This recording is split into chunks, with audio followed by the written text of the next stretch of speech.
Undoubtedly, you have heard that AI, artificial intelligence, is taking over the world. But hey, mom and pop real estate investors like you and I, should we be concerned about AI? Should we be leveraging AI?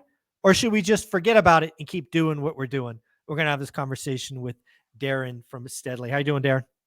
I'm doing great. And to preface what we're going to say, you should be very attentive to AI because it is going to change everything.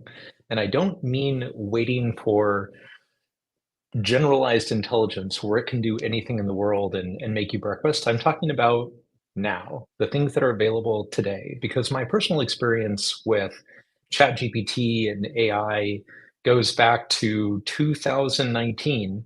I got invited by my boss at the time. I was working at Indeed, and he said, "Darren, I want you to go to this conference, and I want you to talk on stage about all the AI that we're doing." And I'm like, "What AI are we doing?" We have machine learning models that do these, like, analyze these big data sets, and we come to conclusions, but AI, I'm not sure we're doing any AI. And then a few years later, ChatGPT released their work, and like the first versions were just kind of like, like, yeah, it can generate some like really spammy text, but is Right. this really anything?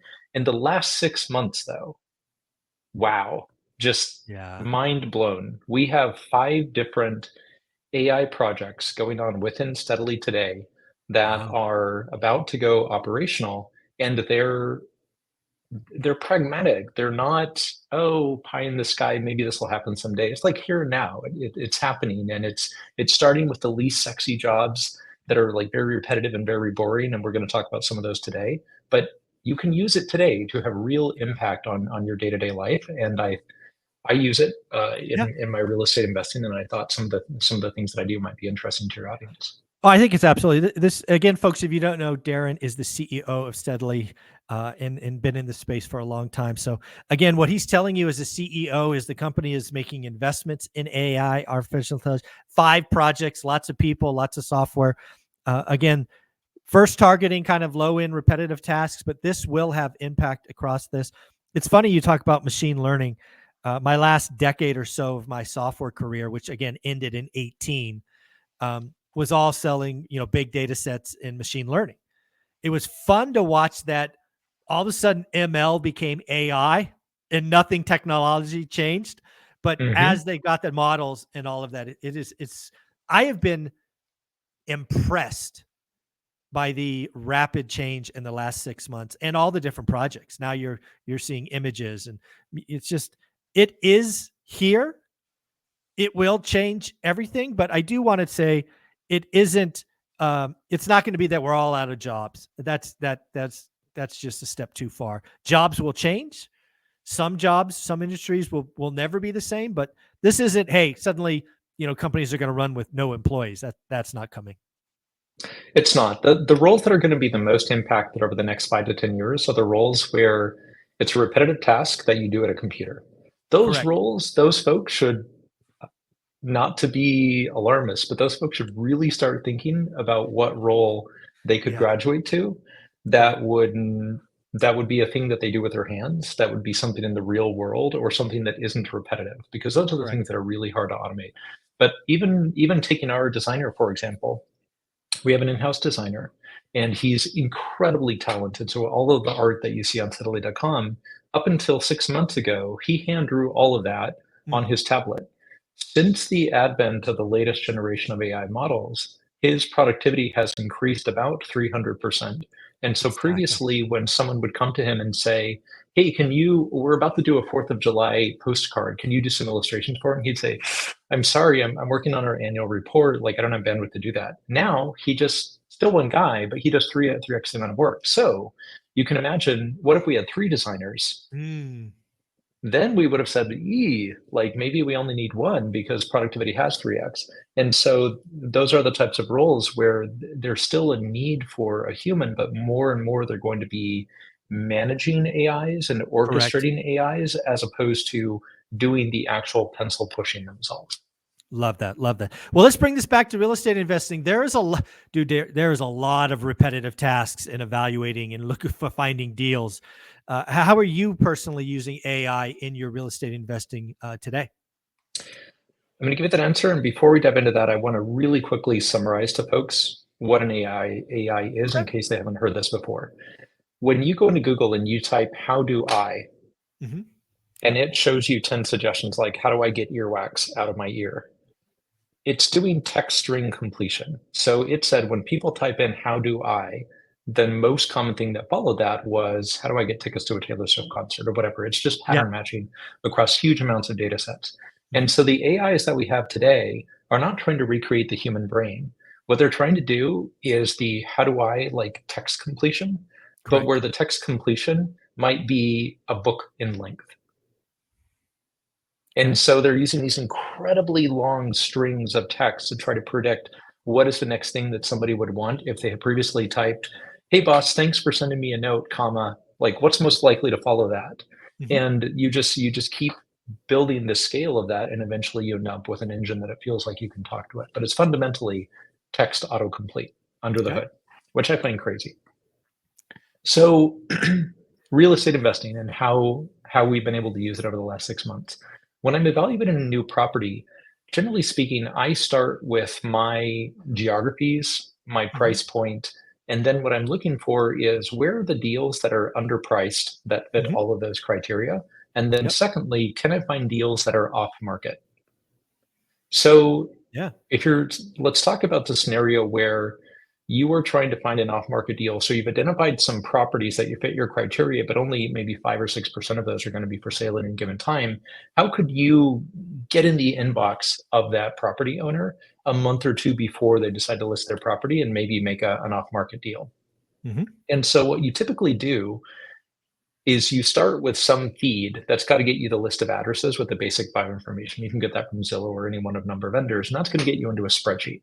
And once you've got the spreadsheet, that's where things get interesting because now you want to do data augmentation. Correct.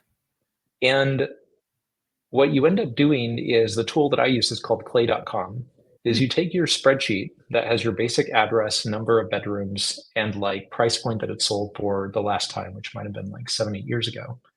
And then you say, hey, Clay, I want you to now plug into this other service that isn't Zillow. And I want you to go and run this computation on 1,000 addresses that I've given you and augment my data. So far, Hmm. we haven't talked about AI yet. Right. But if so, it's going to go through and it's going to pull in more information like the crime score in the neighborhood, what the average Airbnb occupancy rate is in surrounding areas, how many properties are on the market, all of the stuff that you might need. And then now you're going to be able to sit down to out of 1,200 properties on your initial screen, maybe now you're down to 200. So the 200 is your hit list. And what you want to be able to do is imagine if you had infinite time, what would you do to try to get into the inbox of these 200 people? You Mm-hmm. would sit down, learn everything you could about Joe Bob, and then you Yep. would write a very personalized message to Joe Bob that says, "Hey Joe, I'm Darren. I live, 5 miles down the city. Your property looks amazing. Like, I'd love to talk with you if you're thinking about selling. Like, here's my number." Personalize it to Joe, and this is where the AI comes in, because you can, as one of those clay.com augmentation calls, the augmentation call can be to ChatGPT. Mm. And then you tell ChatGPT, hey, there's a guy named Joe Bob. He's owned this property for 5 years. Here's the address. Here's everything I know about the property and about Joe. Write me a pithy email, and you tune the Yep. prompt to get it to just the right voice that sounds like you, that's very personalized to Joe. And then you can do 200 messages a day just like Mm. that.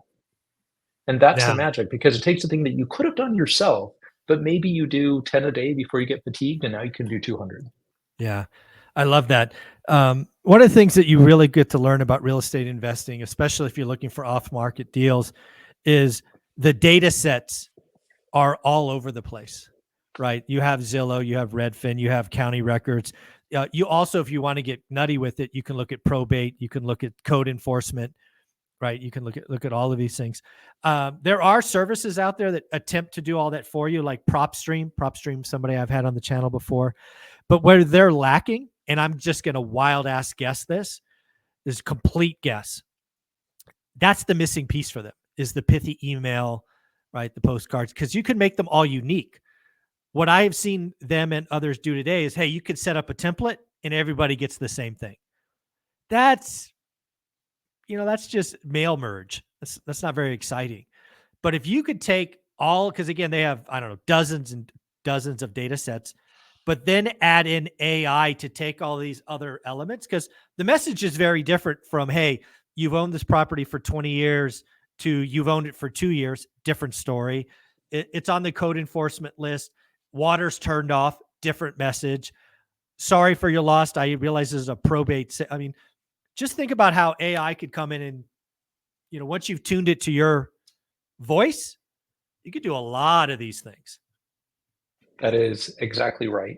And to your point about the data sources being all over the place, the typical scenario that I see is when you have a column that says, oh, this is the estimated sale price, you're not going to Mhm. have one column.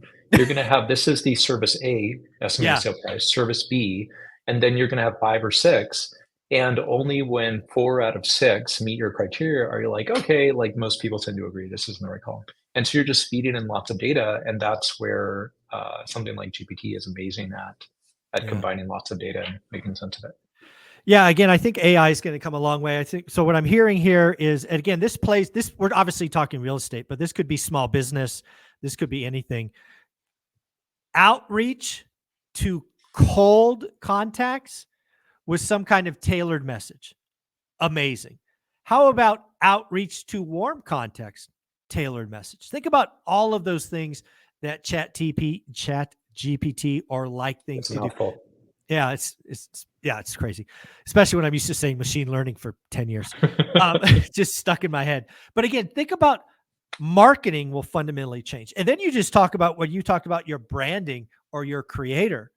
Again, you're going to be able to get so much, like if you take a tailored message with a tailored image, like, I mean, I'm just going to throw this out there. You're going to know who the person is getting the message and their address, right? You could scour Facebook, you can scour these other things and maybe bring up their latest picture or their latest image or a picture of their family. I mean, there's just so many things that could be possible if you unleash AI to its full potential. It's absolutely true. And to your point about warm prospects, I think the reluctance that a lot of us have to put in ChatGPT or another AI into the mix is now we have a reputation to uphold. This is somebody that we know. This is warm, and we're worried about True. embarrassing ourselves. And so, what a lot of people are doing these days is the human in the loop.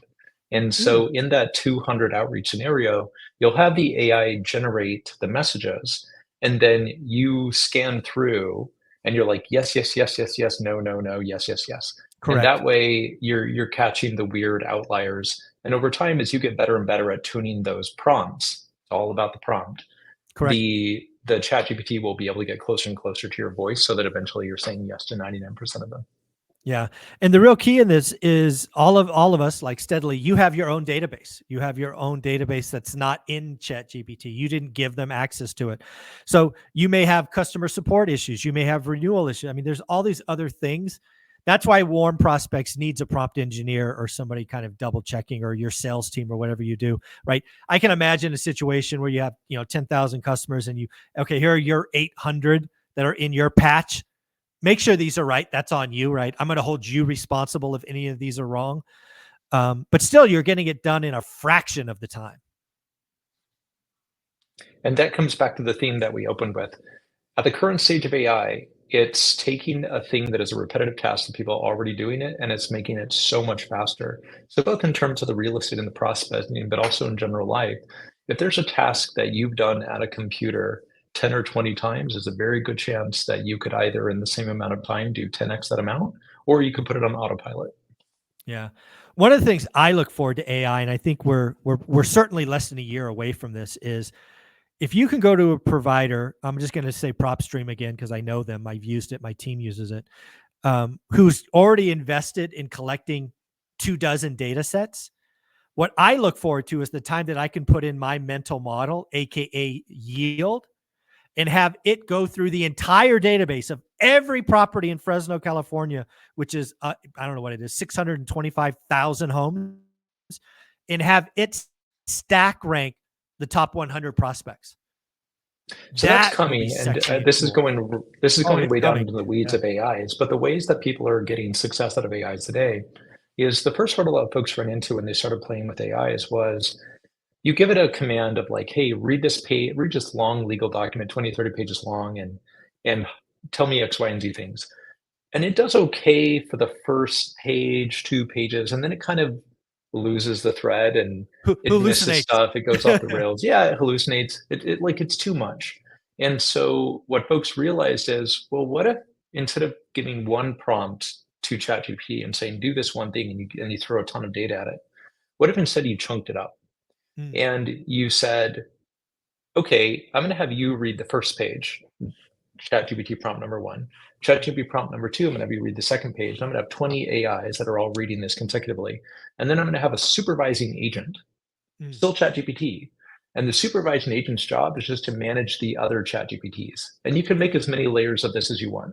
And so in the real world, the way that people are able to go into take a code base, for example, and say, I want you to look for every place where we were using our old brand colors and change them to our new brand colors. And that might be 40,000 files in a big programming repository.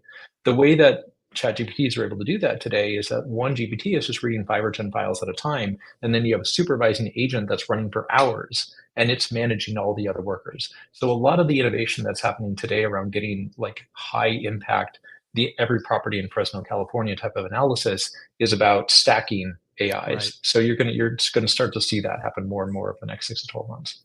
Yeah, it's really funny. If you were in our space 4 or 5 years ago and doing wholesaling, there was this thing called lead stacking, where you would take, water notices, code enforcement, and all these other things, and out of it would be, hey, we have 7 unique properties that are on all 3 lists. That's very much Excel based, very much probably can be repeated today. But I would love it to go deeper than that and try to identify outliers that maybe the humans would miss, just given the large data sets. And I do think that's coming. It's less than a year away for sure.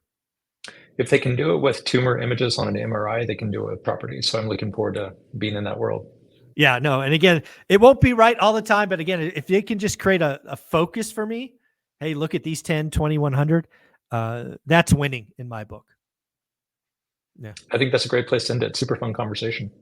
There you go, folks. Well, don't forget, Steadily is here to help you with your insurance needs. Again, they are part of the One Rental at a Time family. All you have to do is go to ORaaT.steadilypartner.com. Again, folks, a lot of you are getting notices. I got another one this week about a cancellation or a non-renewal. They don't call them cancellations, a non-renewal. A lot of you need to understand you're looking at deals today. A lot of you need umbrella insurance. There's lots of ways that Steadily can help you. Just reach out, ORaaT.steadilypartner.com. Darren, closing thoughts? It's good to be with you. I'm looking forward to seeing how the next 6 months play out, and then we can come back to this video and see how right we were. There you go. Thanks, buddy. Take care. See ya.